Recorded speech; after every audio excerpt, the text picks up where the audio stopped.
Now, everyone needs a good royal icing recipe, and that's exactly where I'll start, making it and using it to decorate my sugar cookies. Before I can do any decorating, well, I have to make something to decorate, so the sugar cookie recipe starts with a cup of unsalted butter that's softened in my bowl.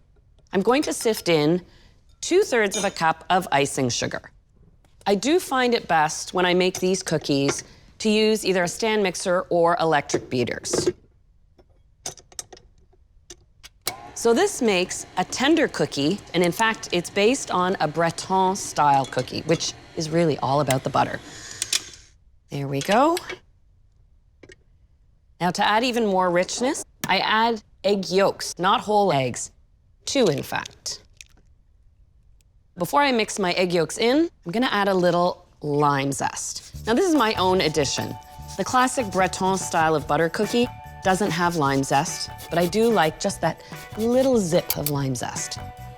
Now, 1.5 cups of all-purpose flour. I add 1/4 cup of cornstarch. And the last ingredient is an important one. It's a teaspoon of fine sea salt. That's more salt than you would find in a traditional sugar cookie. But the Breton style of sugar cookie is known for having that little bit of added sea salt. All right. When you're done mixing, you will find this cookie dough is very soft, and we have to give it time to chill.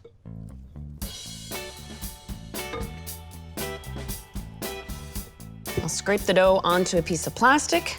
At least 2 hours is needed to chill down the dough so that you're able to roll it. There we go. I'll pop this in the fridge. And after that 2 hours, you'll find the cookie dough is nice and firm. Little dusting of flour, and away we go. When I'm first rolling it out, I start with smaller rolling gestures, and then they lengthen as the dough gets thinner. Now my dough is 1/4 inch thick, so it's ready to be cut. And of course, you can use whatever kind of cookie cutter you want. There's so many shapes and styles out there. I'm going for a basic round.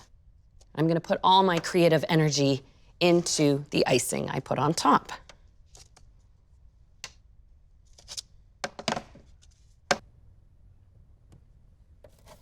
I'm gonna set this aside for a bit and bake my 2 trays off in a 325 oven.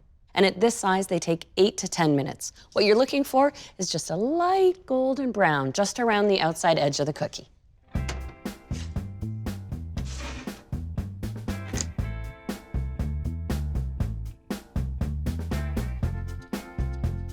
Oh, these are perfect. You know what these cookies were made for? Royal icing.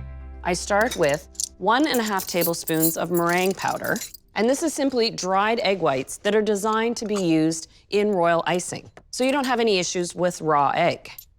I'll add 3 tablespoons of warm water. I've sifted 2 cups of icing sugar. I start my mixer on low, and then I whip my royal icing on high speed, and I let it go for quite some time, 8 to 10 minutes.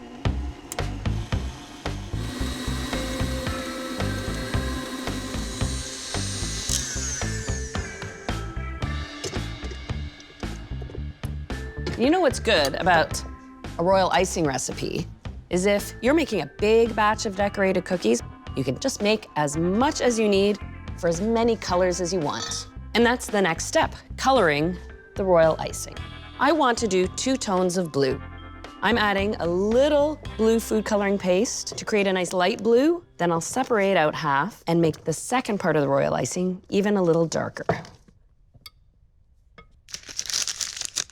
I'll put half of this into one of my bags. That's gonna be one part of the basket weave stitch. Just use my spatula to push the frosting right to the end. That way it won't leak out the top. And now for the second half of the frosting, I'll just add a little more of the same blue color, just to intensify the tone. All right, this will fill my second bag.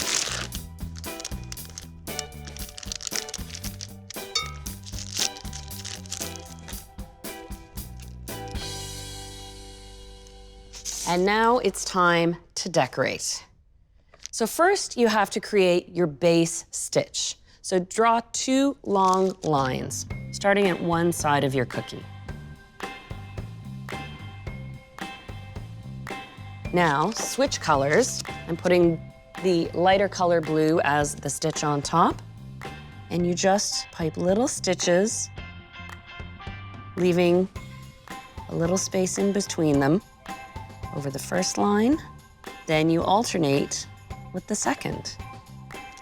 And now that you've got your stitch pattern rolling along, you add a row at a time, and then keep building your stitches. Once you get the first 2 rows done, you'll find it moves along fairly quickly. The finishing touch for a little sparkle, little decorator sugar right on top, and I'll keep piping away.